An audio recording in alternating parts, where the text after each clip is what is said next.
Do you need more adventure? So I think that Tony Robbins, he would promote the idea that people need, you know, kind of like, I don't know if you say competing things, but they need, multiple things that seem at face value to be kind of competing or opposite. So I think one of those things would be that people need both like security or stability, and they need adventure. And of course, I think people have it's like a continuum basically, right? You're gonna have some people whose need for adventure is relatively way stronger than their need for security and safety. And then you've got people on the other end of the spectrum where their need for stability, security, safety, those things are way higher than the need for adventure. Now, in my case, um, I would say I probably, how would I rank those two? I say it probably comes down fairly specifically to the domain, but probably with age, I've gotten a little less need for adventure, a little bit more need for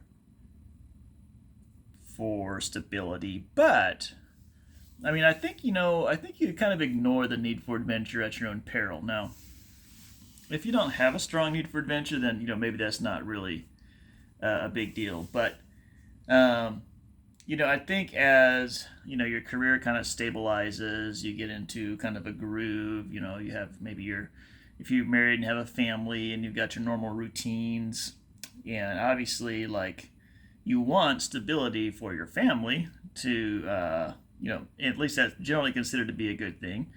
Not to say that with some upheaval that they couldn't develop resilience, but as a whole, right? You like stability and consistency. Is seems to be good for family life and family well-being.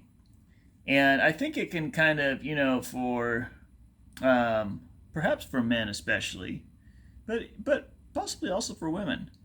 I think you do well to kind of watch a little bit and see how you're doing on the adventure scale. Keep a little tabs on it because I think it's possible that you can actually, either you can become a little stale as a person. You just kind of fail to really generate many new ideas or take many new initiatives or whatever. You can kind of get a little stale, I think, without some adventure. Um, or you could find your adventure from the wrong things, right? Like you could fall into sin, and and that could be your adventure. I don't know, what all the factors are that leads people to fall into affairs, but I wonder sometimes if the adventure part isn't, or at least I'm thinking, the adventure part may be what leads to some of that sometimes. And rather than doing adventures with your spouse, that person perhaps is finding it to be very adventuresome to have an affair with someone else's spouse. And it's really sad and really wrong. And I wonder, I guess, maybe the classic idea, right, is the midlife crisis. And while I don't know that that's simply a need for adventure, it may also be included in there sometimes. And so one of my friends, if you will, I don't really keep up with him, but we're still Facebook friends.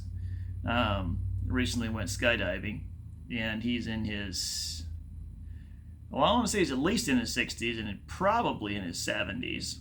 And he said it was the most exhilarating thing in his life or something like that.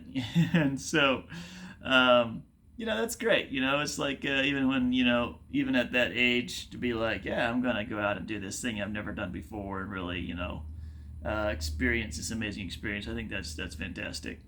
But I think even at a lesser scale, like one of the things that my wife and I do enjoy doing is exploring new areas or travel, or kind of introduce some novelty in our environment, is really fun.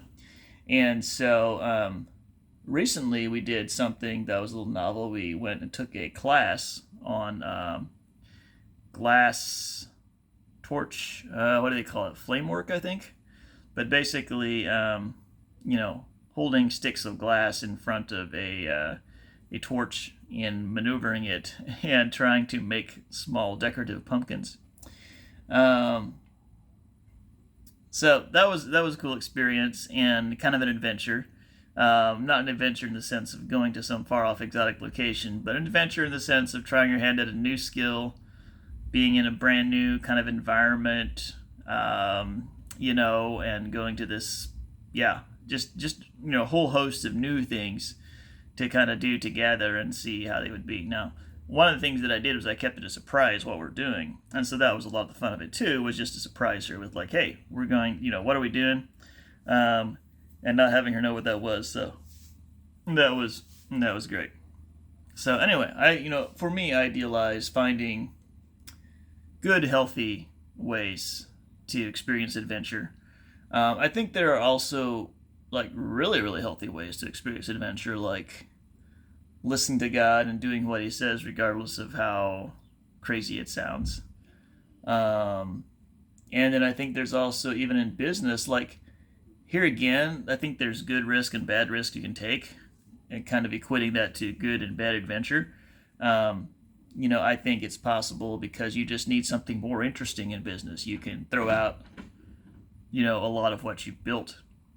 But at the same time, I think if you don't, I think you can, for yourself and even your company culture, you can still go on adventures. If not into, it could be some kind of adventurous, off-site retreat. But I'm talking more about in terms of a product initiative or a culture initiative. There's ways you can shake things up, I think, in a healthy way that help people to keep growing, keep developing, stretch your team and your culture, or maybe not stretch your culture, but stretch your team at least, and keep the staleness from coming in and taking over.